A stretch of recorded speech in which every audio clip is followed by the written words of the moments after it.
মাশাআল্লাহ, অনেক কষ্ট হয়ে গেছে আপনাদের। আমি শুনলাম 400 কিলো, 500 কিলো, 600 কিলো দূর থেকে আপনারা আসছেন। 400 কয়টার দিকে আসছেন? ফজরে। এই যে গতকাল আসছে। মাশাআল্লাহ, তাবারাকাল্লাহ। আল্লাহ তাআলা আপনাদের এই ভালোবাসাকে কবুল করুক। আসসালামু আলাইকুম ওয়া রাহমাতুল্লাহি ওয়া বারাকাতুহু। সবাই ভালো আছেন? আল্লাহ তাআলার লাখ কোটি শুকর। গত বছর আমি এসেছিলাম, আপনারা জানেন, অসুস্থ শরীর নিয়ে। আল্লাহ রাব্বুল আলামিন এবছর আমাকে পরিপূর্ণ সুস্থ সবল এবং সম্পূর্ণ ভালো অবস্থায় আপনাদের সামনে আসার তৌফিক দিয়েছেন। এই জন্য আমি আমার রবের শুকরিয়া আদায় করছি, আলহামদুলিল্লাহ। সম্মানিত ভাই সকল, আপনারা অনেক দূর দূরান্ত থেকে এসেছেন। অনুগ্রহ করে যদি আপনারা যার যার জায়গায় বসে যান, তাহলে অনুষ্ঠানটি অনেক সুন্দর হবে। আপনারা জানেন, মাগরিবের আগেই অনুষ্ঠান সমাপ্ত করার পরিকল্পনা। আপনাদের সর্বাত্মক সহযোগিতা এক্ষেত্রে অনেক বেশি গুরুত্বপূর্ণ।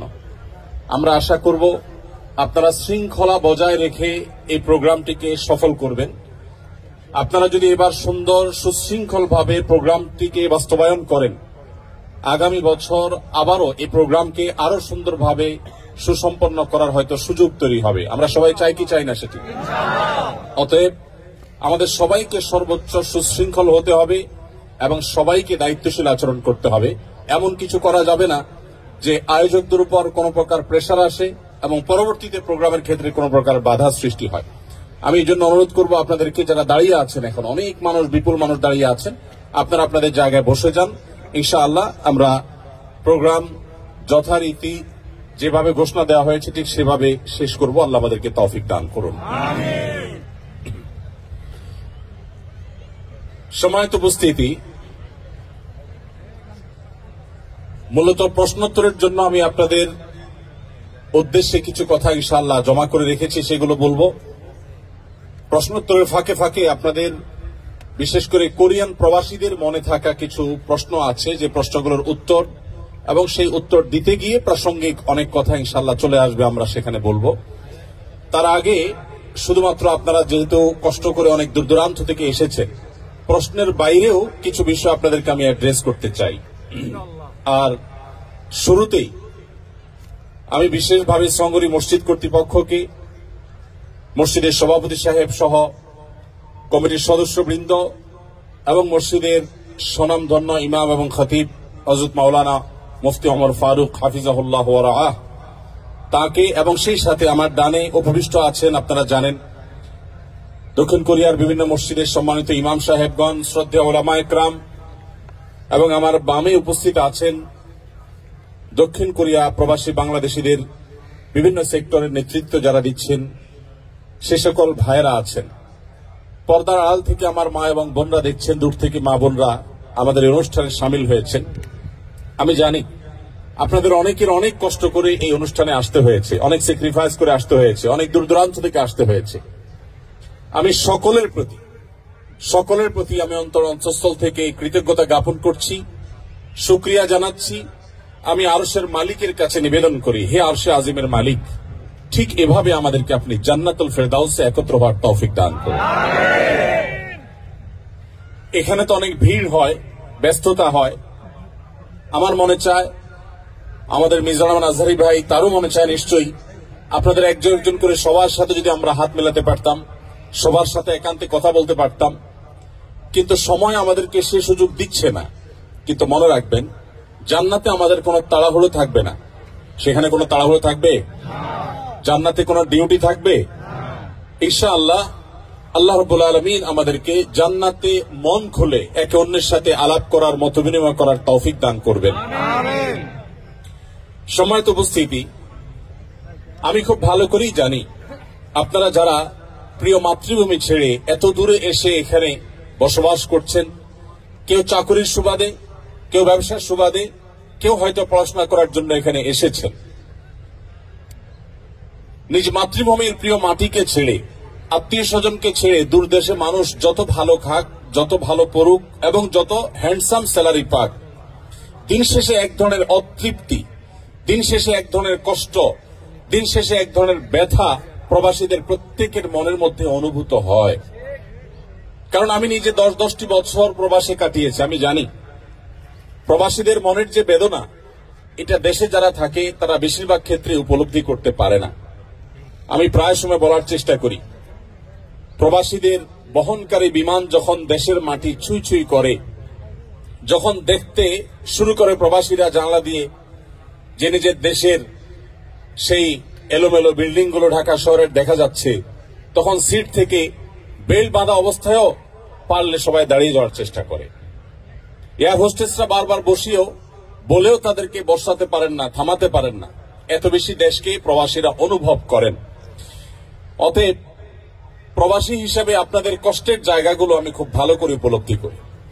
আমি আজ আপনাদেরকে যে কথাগুলো বলতে চাই সেটি হলো, এত কষ্ট করে, এত ত্যাগ করে আপনারা প্রবাসে এসেছেন, নিজ মাতৃভূমি ছেড়েছেন। আপনার এই কষ্ট করে আসা যেন দুনিয়া এবং আখিরাত উভয় জগতের জন্য আপনার কল্যাণ বয়ে আনে, আপনার যেন কোনো বিপদের কারণ না হয়, আপনাকে সেভাবে পদক্ষেপ গ্রহণ করতে হবে। সামান্য কিছু টাকা পয়সার জন্য, সামান্য একটু ক্যারিয়ারের জন্য, সামান্য একটু সার্টিফিকেটের জন্য, অথবা একটু ভালো থাকবার জন্য এসে যদি আপনার ঈমান, আমল, আপনার দিনদারিতা, আপনার তাকওয়াকে আপনি খুইয়ে বসেন, তাহলে এর চাইতে বড় দুঃখজনক, এর চাইতে বড় বেদনাদায়ক, এর চাইতে বড় কষ্টদায়ক আর কোন বিষয় হতে পারে না। প্রিয় ভাইয়ের আমার, আমরা যারা প্রিয় মাতৃভূমি ছেড়ে, আপনজন ছেড়ে এখানে এসেছি, আমরা দূর দেশে পড়ে থেকে ছটপট করি, অনেক কষ্ট হয়, ফিল করি, অনুভব করি, নিজের দেশকে মিস করি অনেক বেশি, প্রিয়জনকে অনেক বেশি মিস করি। এত কষ্টের পরও এখানে এসে যদি আমাদের ঈমান, আমল, আমাদের দ্বীন, তাকওয়া, আমাদের আইডেন্টিটি অ্যাজ এ মুসলিম, আমাদের যে পরিচিতি, সে বিষয়গুলো যদি আমরা নষ্ট করে ফেলি, সেগুলো যদি আমাদের হারিয়ে ফেলি, তাহলে মনে রাখবেন এটাকেই বলা হয় খাসিরাত দুনিয়া ওয়াল আখিরাহ। দুনিয়াতেও মানুষ ধ্বংস হয়ে গেল, আখিরাতেও সে ক্ষতিগ্রস্ত হলো। কারণ দুনিয়াতে প্রিয়জনের সাথে থেকে আনন্দ, বিনোদন, ভালো লাগা, ভালোবাসাগুলোকে বিনিময় করতে পারলো না, আবার আখিরাতও তার ধ্বংস হয়ে গেল। আমরা কি কেউ সেটা চাই? আল্লাহ রাব্বুল আলামিন আমাদের সবাইকে এই প্রবাস জীবনকে আমাদের দুনিয়া এবং আখিরাত উভয় জগতের জন্য কল্যাণকর হিসাবে কবুল এবং মঞ্জুর করবেন, আমিন। প্রিয় ভাইরা আমার, আমি আপনাদের উদ্দেশ্যে কয়েকটি কথা বলতে চাই। যারা এমন সমাজে বসবাস করেন যেখানে অমুসলিম প্রধান, যেখানে মুসলিমদের প্রাধান্য নেই, যেখানে ইসলাম এবং মুসলিমদের জন্য অনুকূল পরিবেশ খুব বেশি নেই, এরকম যে সমস্ত ভাইরা আছেন, এরকম দেশে বসবাস করছেন, তাদেরকে বলবো, প্রথমত আপনার এখানে আগমন এবং এখানে অবস্থানের নিয়ত এবং উদ্দেশ্য, ইন্টেনশনটাকে পরিবর্তন করে নিন। আপনারা যারা এখানে সামান্য রুটি রুজির জন্য এসেছেন, ব্যবসা বাণিজ্যের জন্য এসেছেন, অনেকে হয়তো পড়াশোনা করার জন্য এসেছেন, আমি আপনাদেরকে বিনীতভাবে অনুরোধ করতে চাই, আপনার নিয়ত এবং আপনার উদ্দেশ্য হবে আপনি এখানে এসেছেন আল্লাহ রাব্বুল আলামিনকে সন্তুষ্ট করবার জন্য, এখানে এসেছেন ইসলামকে রিপ্রেজেন্ট করবার জন্য, এখানে এসেছেন আপনি ইসলামের দাওয়া মানুষকে দেওয়ার জন্য, ইসলামের পথে মানুষকে আহ্বান করার জন্য। এই যদি আপনার উদ্দেশ্য হয়, তাহলে অমুসলিম প্রধান দেশে বসবাস করা আপনার জন্য শুধু জায়েজই হবে না, বরং আপনার এই বসবাস করাটা ইবাদত হিসেবে গণ্য হবে ইনশাআল্লাহ। আমি কি আপনাদেরকে বোঝাতে পেরেছি? তাহলে আপনি পেশায় যাই হন না কেন, আপনার পেশায় যেটাই হোক না কেন, আপনি এই দেশে এসেছেন কেন? আপনি ইসলামের একজন দূত হয়ে এসেছেন, আপনি মুসলমানদের তরফ থেকে একজন দূত হয়ে এসেছেন। আপনি ইসলামের সৌন্দর্যগুলো আপনার আচার আচরণে, আপনার কাজকর্মে, আপনার চিন্তা ভাবনায়, আপনার নিয়মানুবর্তিতায়, আপনার শৃঙ্খলায়, আপনার কথাবার্তায়, আপনার সার্বিক সবকিছুর মাধ্যমে আপনি উপস্থাপন করার চেষ্টা করবেন। আপনার উদ্দেশ্যই হবে যে আমি অন্য ধর্মাবলম্বী যারা আছেন তাদেরকে ইসলামের ছায়াতলে আসার আহ্বান করব, আমি দাঈ ইলাল্লাহ হব, আল্লাহর পথে আহ্বানকারী হব, আল্লাহর দিকে মানুষকে ডাকবো। এটাই আমার মিশন, এটাই আমার ভিশন। এর পাশাপাশি এখানে আমার জীবন টিকাতে হলে, এখানে আমার জীবন ধারণ করতে হলে আমার হালাল উপার্জনের দরকার আছে। আমি ব্যবসা করি, আমি চাকরি করি, আমি অন্য যাই করি না কেন, এগুলো হলো আমার জীবন ধারণ করবার জন্য, কিন্তু আমার মূল উদ্দেশ্য হলো আল্লাহর দ্বীনকে এখানে ঘরে ঘরে মানুষের কাছে পৌঁছে দেওয়া। আমরা সবাই যদি এই নিয়তটা ঠিক করে নেই, পরিবর্তন করে নেই, তাহলেই আমাদের জন্য এখানে স্থায়ীভাবে বসবাস করা শুধু জায়েজই নয়, আবারও বলি ইবাদতে পরিগণিত হবে ইনশাআল্লাহ। প্রিয় ভাইরা, আপনারা জানেন আমাদের প্রিয় নবী সাল্লাল্লাহু আলাইহি সাল্লামের সাহাবীরা এক একজন এক এক এলাকায় চলে গেছেন। কোন সাহাবীর কবর পাওয়া যায় সুদূর চায়না, কোন সাহাবীর কবর পাওয়া যায় তার্কিতে, কোন কোন সাহাবীর পাওয়া যায় ইজিপ্টে। বিভিন্ন এলাকাতে বিভিন্ন দেশে এক একজন সাহাবীর কবর বা অনেক সাহাবীদের কবর পাওয়া যায়। সাহাবীরা সে সমস্ত দেশে কেন গিয়েছেন আপনারা জানেন? কোন সাহাবী নবী করিম সাল্লাল্লাহু আলাইহি সাল্লামের ভালোবাসার মদিনা শহর ছেড়ে কেউই কিন্তু পার্থিব কোনো কারণে কখনো যাননি। মদিনা ছেড়ে কেউ কখনো 2 পয়সা রুজি করার জন্য কোন জায়গায় কোন সাহাবী অন্তত যেতে পারেন না। প্রিয় ভাইরা আমার, যত সাহাবীদের কবর আমরা দেখি পৃথিবীর প্রান্তে প্রান্তে ছড়িয়ে আছে, তারা সবাই গিয়েছেন মুহাম্মদ সাল্লাল্লাহু আলাইহি সাল্লামের যে দ্বীন তারা পেয়েছেন সেই দ্বীনকে অন্যদের মাঝে পৌঁছে দেওয়ার জন্য, তাবলীগের জন্য, প্রচারের জন্য, দাওয়াতের জন্য তারা বের হয়েছেন। অতএব সেই একই উদ্দেশ্য আজও যদি আমাদের হয়, তাহলে আগামীর পৃথিবী হবে ইসলামের পৃথিবী, আগামীর পৃথিবী হবে মুসলমানদের পৃথিবী, আগামীর পৃথিবী হবে সুখ এবং স্বাচ্ছন্দ্যময় পৃথিবী। আগামী পৃথিবীতে ডিপ্রেশন থাকবে না, আত্মহত্যা থাকবে না, মানুষ কষ্টে থাকবে না। কারণ ইসলাম মানেই শান্তি। ইসলাম মানুষকে শান্তির পথে আহ্বান করে, দুনিয়ার শান্তি নিশ্চিত করে, আখিরাতের শান্তিও নিশ্চিত করে। অতএব আমাদের উদ্দেশ্য হবে আমরা এই দেশে এসেছি, বসবাস করছি আল্লাহর দ্বীনকে প্রচার করবার জন্য, মানুষকে ইসলামের পথে আহ্বান করার জন্য। আমরা সবাই নিয়ত করে নেব তো ইনশাআল্লাহ?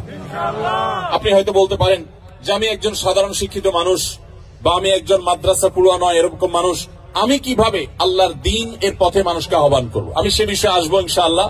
খুবই সহজ এবং খুবই সিম্পল একটি বিষয়। আমরা যদি চাই প্রত্যেকটা মানুষ দ্বীনের দায়ী হতে পারি, নবী করিম সাল্লাল্লাহু আলাইহি সাল্লামের সাহাবীদের মধ্যে একেবারে সাধারণ থেকে সাধারণ সাহাবীও আল্লাহর দ্বীনকে প্রচার করবার জন্য বেরিয়ে গেছেন। তাদের মাধ্যমে শত শত মানুষ মুসলমান হয়েছেন। আজ যে আপনি মুসলিম, আজ যে আপনি গর্ব করে নিজেকে ইসলামের পরিচয় পরিচিত করান, মনে রাখবেন সাহাবীরা পৃথিবীর বিভিন্ন দেশে দেশে যদি ইসলাম প্রচারের উদ্দেশ্যে না বের হতেন, তাহলে আপনার আমার বাপদাদারা, আমাদের পূর্বপুরুষরা তারা মুসলমান হতে পারতেন না। আমরাও কিন্তু মুসলমান এই পরিচয় গর্বের সাথে দিতে পারতাম না। অতএব আমাদের আগামীর পৃথিবী যদি মুসলমানের পৃথিবী হয়, আগামীর পৃথিবী যদি ইসলামের পৃথিবী হোক, সেটা আমরা চাই, তাহলে আমাদের উদ্দেশ্য হতে হবে আদ-দাওয়াতু ইলাল্লাহ, বা আল্লাহর পথে মানুষকে আহ্বান করা। আল্লাহর পথে আহ্বানকারী হব তো ইনশাআল্লাহ? মনে রাখবেন, আপনি একা ইবাদত বন্দেগী করে খুব অল্প পরিমাণ সওয়াব কামাতে পারবেন, কিন্তু আপনি যদি দাওয়াত দিয়ে মানুষকে ইসলামের পথে আনতে পারেন, যত মানুষ আপনার মাধ্যমে আসবে কিয়ামত পর্যন্ত, এই সব মানুষগুলো যত নেক আমল করবে, আল্লাহ রাব্বুল আলামিন আপনার আমল নামাতে সেই পরিমাণ সওয়াব দাখিল করাবেন, প্রবেশ করাবেন। এজন্য ভাইরা আমার, ইসলামের দাওয়াতের এই কাজ আমাদের প্রত্যেকের মিশন হতে হবে, ভিশন হতে হবে। আল্লাহ আমাদের সবাইকে সে তৌফিক দান করুন। দ্বিতীয়ত যে বিষয়টি বলবো তা হলো, আপনারা এদেশে এসেছেন ইসলাম প্রচারের স্বার্থে, কাজের স্বার্থে তো আপনারা এদেশের ভাষা শিখেনি, কিন্তু ইসলাম প্রচারের উদ্দেশ্যে আপনারা এদেশের ভাষাকে খুব ভালো করে রপ্ত করবেন। বিশেষ করে ওলামা ইকরাম এখানে আছেন, আমি তাদেরকে বিশেষভাবে বলতে চাই, আর আমার সম্মানিত শ্রোতা ভাইদেরকে বলতে চাই, বোনদেরকে বলতে চাই, আপনারা সবাই এই দেশের ভাষা সবচেয়ে গুরুত্ব দিয়ে আপনারা শিখে ফেলবেন। উদ্দেশ্য হবে কি, আমি ভাষা শিখলে আমার চাকরিটা একটু ভালোভাবে হয়তো আমি করতে পারবো, আমার হয়তো অবস্থানটা মজবুত হবে, আমি হয়তো ব্যবসাটা আরো সুন্দরভাবে করতে পারবো। উদ্দেশ্য হয়তো পার্থিব হতে পারে, কিন্তু এই ক্ষেত্রে আপনার উদ্দেশ্যকে ঠিক করে নেন। আমি ভাষা শিখবো কেন? এই কোরিয়ান ভাষা দিয়ে আমি কোরিয়ান ভাইদেরকে, যারা আমাদেরকে তাদের দেশে বসবাস করার সুযোগ দিয়েছে, যারা তাদের দেশে আমাদেরকে ওয়েলকাম করেছে, এদের দেশের অনেক সুন্দর দিক আছে আপনারা জানেন। তারা অনেক সুশৃঙ্খল, তারা সত্যবাদী, তারা কোনো মিথ্যা বলে না, তারা কোনো ছল ছাতুরিতে যায় না, তাদের মধ্যে অনেক ভালো ভালো দিক আছে, গুণ আছে। দুঃখের বিষয়, মুসলমান নামধারী হলেও আমরা অনেকে সে সমস্ত গুণগুলো নিজেদের মধ্যে ধারণ করতে পারি নাই। তো এই মানুষগুলো যারা আমাদেরকে এই যে এখানে এত সুন্দর একটা প্রোগ্রাম করার সুযোগ দিয়েছে, একটা বিশ্ববিদ্যালয় মাঠে এত চমৎকার করে ভিনদেশী মানুষদেরকে তারা কাজের সুযোগ দিয়েছেন, আমি ব্যক্তিগতভাবে তাদের সবার প্রতি কৃতজ্ঞতা জ্ঞাপন করছি, যারা এই সুযোগ দিয়েছেন এবং সামনেও তারা এই সুযোগ দিবেন বলে আমরা আশা করি। তো এই যে সুযোগ তারা দিচ্ছেন আমাদেরকে, তাদের প্রতি আমাদের দায় আছে না নেই? আমরা জান্নাতে কি একা যেতে চাই না তাদেরকে নিয়ে যেতে চাই? আল্লাহ রাব্বুল আলামিন আমাদের সবাইকে, আমাদের কোরিয়ান ভাইদেরকে নিয়ে জান্নাতে যাওয়ার তৌফিক দান করুন। আমরা তাদেরকে অনন্ত অসীমকালের সুখের ঠিকানা দেখতে চাই কি চাই না?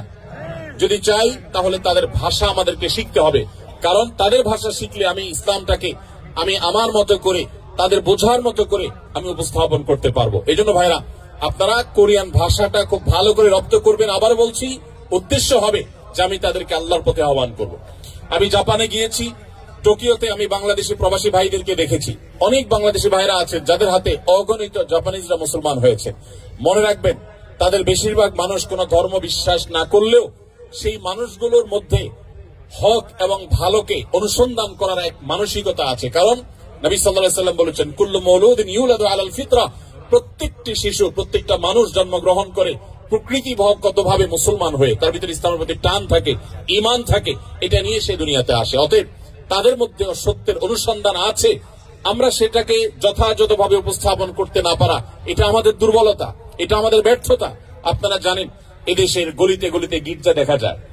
আমি আগামী 20, 25, 30, 50 বছর পর এদেশের গলিতে গলিতে যেভাবে গির্জা দেখা যাচ্ছে, তার চাইতে বেশি পরিমাণে মসজিদের মিনার দেখার স্বপ্ন দেখছি। আল্লাহ কবুল করবেন। আমি আপনারা কি চান এদেশের গলিতে গলিতে এভাবে মসজিদের মিনার হোক? আপনারা কি চান সেটা? যদি চান, আপনাদের প্রত্যেককে দায়ী হইতে হবে, ইসলাম প্রচারক হতে হবে। আপনারা যদি দায়ী হতে রাজি থাকেন, আমি প্রতিশ্রুতি দিচ্ছি, ইমাম সাহেবগণ, ওলামা ইকরাম আছেন, তারা যদি বলেন যে আমাদের প্রবাসী ভাইদের মধ্যে বিশেষায়িত প্রোগ্রাম করে কেউ যদি দায়ী আল্লাহ হতে চান, ইসলাম প্রচারে কাজ করতে চান, তাহলে আমরা তাদেরকে বিশেষভাবে প্রশিক্ষণ দেওয়া, তাদেরকে সময় দেওয়া, তাদের জন্য আলাদা প্রোগ্রামের অ্যারেঞ্জ করার জন্য আমি ইনশাআল্লাহ সময় দিতে প্রস্তুত আছি। ভাইরা আমার, ডক্টর জাকির নায়েক কি কোনো মাদ্রাসা পড়ালেখা করেছেন?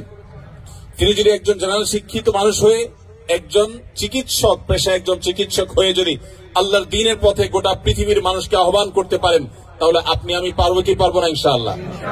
আমাদের সবার জন্য সৎ সাহস লাগবে। আমরা এক একজন ইসলাম এবং মুসলমানদের পক্ষ থেকে দূত হয়ে এই দেশে শেষ দিন পর্যন্ত আমরা বসবাস করবো ইনশাআল্লাহ।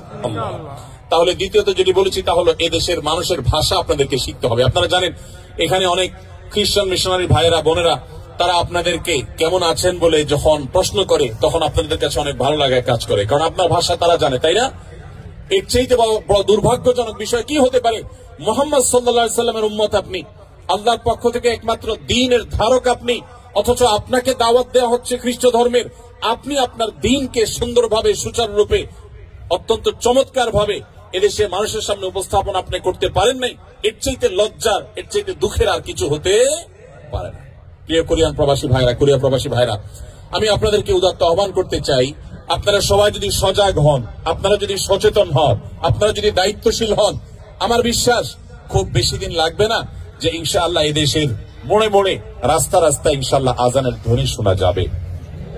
আমরা সবাই চেষ্টা করবো তো ইনশাআল্লাহ। নাম্বার 3, মনে রাখবেন, ইসলামের পথে আহ্বান করবার জন্য আপনার মুখের বক্তব্য অথবা আপনার লেখনীর চাইতে অনেক বেশি পাওয়ারফুল একটা মাধ্যম আপনার কাছে আছে। সেটা কি? সেটা হলো আপনার আমার নিজেদের আচার আচরণ, আমাদের কাজ কারবার। এই বিষয়গুলো অন্য ধর্মাবলম্বীদেরকে যেন ভাবতে বাধ্য করে যে মুসলমানদের দিন এতটাই সুশৃঙ্খল, এতটাই চমৎকার, এই দিন সম্পর্কে জানতে যেন তারা আগ্রহী হয়, তারা যেন কৌতূহলী হয়, তাদের মধ্যে যেন আগ্রহ জাগে, আগ্রহ জন্মায় যে ইসলামটা কি, তারা যেন জানতে চেষ্টা করে। এই জন্য ভাইরা, আমি আপনাদেরকে বলতে চাই, গত বছরও আপনাদেরকে বলেছি, আপনারা এক একজন এখানে যারা আছেন, আপনারা প্রত্যেকে 2টি করে ডিপার্টমেন্টে আপনারা রিপ্রেজেন্ট করছেন। এক, আপনারা সবাই বাংলাদেশ রাষ্ট্রকে আপনারা রিপ্রেজেন্ট করছেন। আপনারা সবাই বাংলাদেশের আনঅফিসিয়াল দূত। অফিসিয়াল রাষ্ট্রদূত একজন থাকলেও আপনারা প্রত্যেকে বাংলাদেশকে এখানে রিপ্রেজেন্ট করছেন। অতএব আপনারা সবাই বাংলাদেশের দূত। বাংলাদেশকে তারা দেখে না, তারা আপনাকে দেখে। আপনাকে দেখে তারা বাংলাদেশকে মূল্যায়ন করবে। ঠিক একইভাবে গোটা বিশ্বের মুসলমানদের দূত হিসাবে আপনারা ভূমিকা রাখছেন। গোটা বিশ্বের মুসলমানদেরকে তারা দেখে না, তারা আপনাকে দেখে।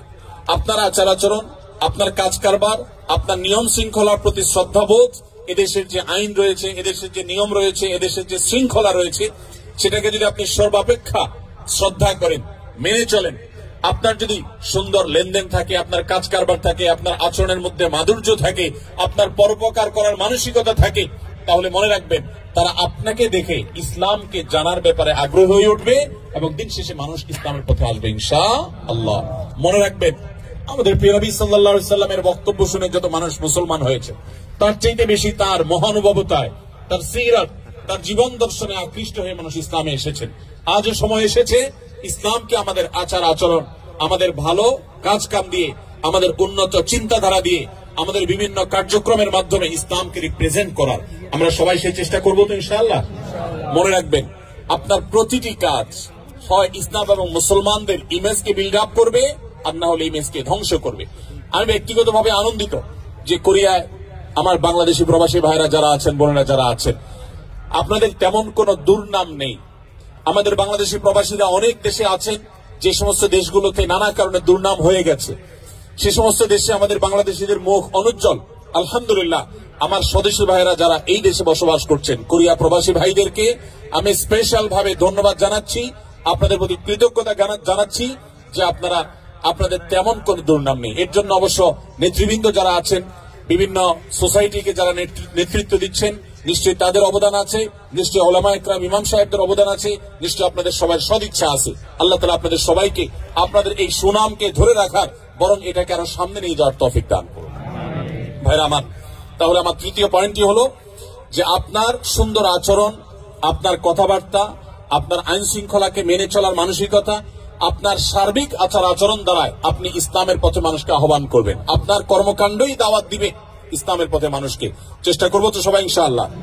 নাম্বার 4, আপনি প্রবাসে থেকে যদি আল্লাহর দ্বীনকে রিপ্রেজেন্ট করতে চান আর নিজের ঈমান আমলকে হেফাজত করতে চান, মনে রাখবেন আপনি কিছু পয়সা কামাই করতে এসে যদি আপনি বেঈমান হয়ে চলে যান, অথবা আপনি ঈমানদার আছেন, আপনার ছেলে মেয়ে তারা বেঈমান হয়ে যদি চলে যায়, পরের জেনারেশনটা যদি ধ্বংস হয়ে যায়, তো এর চাইতে বড় দুর্ভাগ্যের বিষয় আর কিছু হতে পারে না। অতএব এই বিষয়টিকে মাথায় রেখে আমি আপনাদেরকে অনুরোধ করব যে আপনারা সবাই সবসময় চেষ্টা করবেন, সচেষ্ট থাকবেন যে আপনারা যেখানেই থাকেন না কেন আশেপাশে মসজিদগুলোর সাথে আপনারা ইনভলভ হয়ে থাকবেন।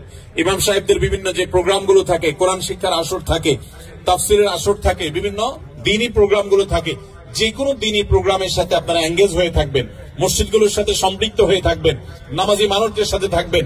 কারণ ভালো সঙ্গ যদি মানুষ অবলম্বন করে, তখন যে কোনো বিপদ আপদ থেকে, ঈমান হরণকারী বিষয় থেকে আল্লাহ রাব্বুল আলামিন মানুষকে হেফাজত করেন। এই জন্য নেক সঙ্গ বা সৎসঙ্গ এটা আমাদের ঈমানকে এই প্রতিকূল পরিবেশে টিকিয়ে রাখার জন্য সবচেয়ে সহায়ক ভূমিকা রাখবে। এই জন্য আমি আশা করব আপনারা সবাই সেই বিষয়টি রাখবেন। আমাদের বোনরা যারা আছেন, আপনাদেরকে আমি বিশেষভাবে বলতে চাই, আপনারা নিজেদের মধ্যে বলয় গড়ে তোলেন, সোসাইটি এবং সার্কেল গড়ে তোলেন। 10-20 জন বোন যাদের মধ্যে আল্লাহর ভয় আছে, যারা হালাল হারাম মেনটেন করেন, যারা দুনিয়ার সমস্ত লোভের বিপরীতে ঈমানকে প্রায়োরিটি দেন, প্রাধান্য দেন, সেই মানুষগুলোকে সাথে নিয়ে আপনারা ছোট ছোট সার্কেল করে করে আপনারা নিয়মিত বৈঠক করেন, নিজেদের মধ্যে বোঝাপড়া করেন, কোরআন হাদিসের তালিম করেন, আলোচনা পর্যালোচনা করেন। আপনাদের শিশুদেরকে ঈমানের উপরে টিকায় রাখবার জন্য, তাদেরকে সেভ করবার জন্য প্রতিকূল পরিবেশে আপনার শিশুদের জন্য আলাদা সোসাইটি বিল্ড আপ করতে হবে, তাদের জন্য আলাদা পরিবেশ গড়তে হবে, মসজিদগুলো থেকে তাদের জন্য নানামুখী উদ্যোগ নিতে হবে। মনে রাখবেন, স্রোতের তালে গা ভাসানো এটার জন্য কোনো যোগ্যতার প্রয়োজন হয় না, স্রোতের বিপরীতে চলতে হলে যোগ্যতার প্রয়োজন হয়। আপনারা কি স্রোতের তালে গা ভাসিয়ে নিজেদের পরিচয়কে হারিয়ে ফেলতে চান, নাকি পরিচয় ধরে রাখতে চান? পরিচয় ধরে রাখতে চান। মনে রাখবেন, অনেক ভাইরা আছেন যারা নিজ দেশের মানুষের কৃষ্টি, কালচার, নিজের ঈমান আমল এগুলোকে হারিয়ে বসেছে। এর চেয়ে দুর্ভাগ্যজনক আর কিছুই হতে পারে না। সামান্য একটু টাকা পয়সার জন্য আপনি আপনার আইডেন্টিটিকে একেবারে পানির সাথে মিশিয়ে দিয়েছেন, ধুলোর সাথে মিশিয়ে দিয়েছেন। ভাইরা আমার, আমি আপনাদেরকে অনুরোধ করতে চাই, পৃথিবীর যে প্রান্তেই থাকুন না কেন, নিজের আইডেন্টিটি, নিজের আত্মপরিচয়কে কখনো কোনো অবস্থাতে আপনি ধুলোর সাথে মিশতে দিবেন না। আলহামদুলিল্লাহ, আমি আবারও কৃতজ্ঞতা জানাই কোরিয়া সরকারের প্রতি, কোরিয়ান অথরিটির প্রতি। এখানকার যত দায়িত্বশীল আছে, যত প্রতিষ্ঠান আছে, তারা অত্যন্ত আন্তরিক। তাদের প্রশংসায় পঞ্চমুখ আমাদের প্রবাসী ভাইরা। যেখানে যাই আপনারা সবাই কোরিয়ান অথরিটির প্রশংসা করে থাকেন, আমরাও তাদের প্রশংসা করি। আল্লাহ রাব্বুল আলামিন তাদেরকে হেদায়েতের আলো দ্বারা আলোকিত হওয়ার তৌফিক দান করুন। যারা আমাদের জন্য এই দেশে বসবাস করার সুযোগ করে দিয়েছেন, যারা আমাদের সিকিউরিটি দিচ্ছেন, নিরাপত্তা দিচ্ছেন, যারা আমাদেরকে এত সুন্দর দ্বীনি প্রোগ্রাম করবার সুযোগ দিয়েছেন, যারা মসজিদ পরিচালনা করছেন, আপনাদেরকে বাধাহীনভাবে, নির্বিঘ্নভাবে দ্বীনি কাজ করার সুযোগ যারা দিয়েছেন, আমরা অন্তঃস্থল থেকে আল্লাহর কাছে ফরিয়াদ করি, হে আল্লাহ, গোটা কোরিয়াবাসীকে আপনি জান্নাতে বাসী হওয়ার মতো উপযুক্ততা নিয়ে দুনিয়া থেকে যাওয়ার তৌফিক নসিব করুন। কিন্তু সেজন্য আমাদের দায় এবং দায়বদ্ধতা, দায়িত্বশীলতা আছে না নাই? যদি থাকে, আমাদের প্রত্যেককে আজ এখান থেকে প্রতিশ্রুতি করতে হবে, আমরা সবাই ইনশাআল্লাহ এখান থেকে দায়ী হওয়ার সংকল্প নিয়ে, ইসলাম প্রচারক হওয়ার, আল্লাহর পথে আহ্বানকারী হওয়ার সংকল্প নিয়ে এখান থেকে যাব। ঠিক আছে তো ইনশাআল্লাহ? ভাইরা আমার, সেজন্য 4 নম্বর পয়েন্ট বলেছি যে আপনাকে যেটা করতে হবে, সৎসঙ্গ অবলম্বন করতে হবে। ভালো মানুষ যারা নামাজ কালাম পড়েন, হালাল হারাম মেনটেন করেন, ঈমান ব্যাপারে খুব সিরিয়াস, যে আমার টাকা পয়সা আসুক আর না আসুক, ইমান যেন চলে না যায়। এই মানুষগুলোর সাথে আপনি বন্ধুতা করবেন, তাদের সাথে উঠা বসা করবেন। যত বেশি তাদের ব্যাপারে আপনি সিরিয়াস হবেন, তত বেশি ইনশাআল্লাহ আপনার ইমানকে এই প্রতিকূল পরিবেশে আপনি সেফ রাখতে পারবেন। আপনি জানেন নবী করিম সাল্লাল্লাহু আলাইহি সাল্লাম বলেছেন, যে ব্যক্তি অন্য ধর্মাবলম্বীদের কাছে, ইহুদি মুশরিক বা নাসারা বা মুশরিকদের মধ্যে যারা বসবাস করে, ওই ব্যক্তির ইমানের ব্যাপারে নবী সাল্লাল্লাহু আলাইহি সাল্লাম কোন দায়িত্ব নেন না, তার ব্যাপারে নবী সাল্লাল্লাহু আলাইহি সাল্লাম কোন দায়িত্ব নিতে চান না, এমন কথা তিনি বলেছেন। এটা এক ধরনের সতর্কবাণী যে প্রতিকূল পরিবেশে তুমি নিজের ইমানকে রক্ষা করতে পারবা না। অনেকে সন্তান সন্ততি সহ এখানে বসবাস করেন, নিজের ইমান সেভ করতে পারলেও পরের জেনারেশন ধরে রাখা কঠিন। আর থার্ড জেনারেশন ধরে রাখা শুধু কঠিন নয়, অলমোস্ট অসম্ভবের মতো। এটা সম্ভব হওয়ার একমাত্র পথ হলো আপনার মূল পরিচয় ব্যবসায়ী হবে না, আপনার মূল পরিচয় চাকরিজীবী হবে না, আপনার মূল পরিচয় স্টুডেন্ট হবে না। আপনার মূল পরিচয় হবে আপনি দেশে আছেন, থাকবেন ইসলামকে রিপ্রেজেন্ট করার জন্য, ইসলামের দায়ী হওয়ার জন্য, ইসলামের পথে মানুষকে আহ্বান করার জন্য। মনে রাখবেন, সাধারণ ইবাদতকারী আর দায়ীর মধ্যে পার্থক্য হলো, আমাদের দেশে আমরা জানি যে বিভিন্ন রকমের নির্বাচন হয়ে থাকে, যে বিভিন্ন পর্যায়ে যে নির্বাচন হয়, এখানে কিছু থাকে ভোটার আর কিছু থাকে ক্যান্ডিডেটের পক্ষ থেকে প্রচারক বা ক্যাম্বাসার।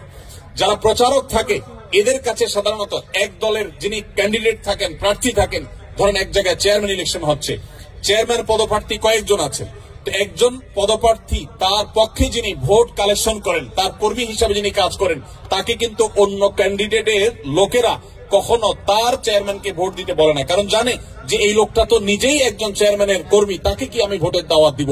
কিন্তু যে ব্যক্তির সাধারণ ভোটার, তার কাছে কিন্তু সবাই ভোটের জন্য বলে, সব ক্যান্ডিডেট এসে বলে ভাই ভোটটা আমাদেরকে দিন, বলে কি বলে না? আপনি যদি সাধারণ মুসলমান হয়ে থাকেন, আপনাকে শয়তান দাওয়াত দিবে যে তুমি শয়তানিতে চলে আসো, এদেশের মানুষের কুফরিগুলা তুমি গ্রহণ করো। আর যদি আপনি নিজে ইসলাম প্রচারক হন, তাহলে শয়তান আপনার ব্যাপারে নিরাশ হয়ে যাবে যে না, এই লোককে তো দাওয়াত দিয়ে লাভ নাই, এ তো নিজেই আল্লাহর পথে মানুষকে দাওয়াত দিচ্ছে। এই জন্য আমাদের ইমানকে টিকিয়ে রাখার একমাত্র উপায় হলো দাওয়াতের কাজ করা, দাঈ ইলাল্লাহ হওয়া। সবাই চেষ্টা করবো তো ইনশাআল্লাহ। আপনারা যদি দাঈ ইলাল্লাহ হতে চান, আমি অলরেডি 4টি পরামর্শ দিয়েছি, 5 নম্বর পরামর্শ বলে শেষ করব। এই 5টি পয়েন্ট যদি আপনি মাথায় রেখে চলেন, ওলামা একরামের যদি সহযোগিতা নেন, আমি বিশ্বাস করি যে একটা নির্দিষ্ট সময়ের পর, 6 মাস 1 বছর পর আপনারা সবাই ইনশাআল্লাহ ইসলামের দায়ী হতে পারবেন। আল্লাহ আমাদের সবাইকে তৌফিক দান করুন। 5 নম্বর সর্বশেষ যে পয়েন্টটি বলতে চাই তা হলো, ইসলামের পথে মানুষকে আহ্বান করার জন্য আল্লাহ সুবহানাহু ওয়া তাআলার কাছে চোখের পানি ফেলে দোয়া করতে হবে। আমি শুরু থেকে বলছি, যে দেশ আমাদেরকে এত সুযোগ দিয়েছে, যে দেশ আমাদেরকে নিরাপদে বসবাস করার সুযোগ দিয়েছে, আমাদের প্রিয় স্বদেশে পর্যন্ত আমরা অনেকে এতটা নিরাপদ না।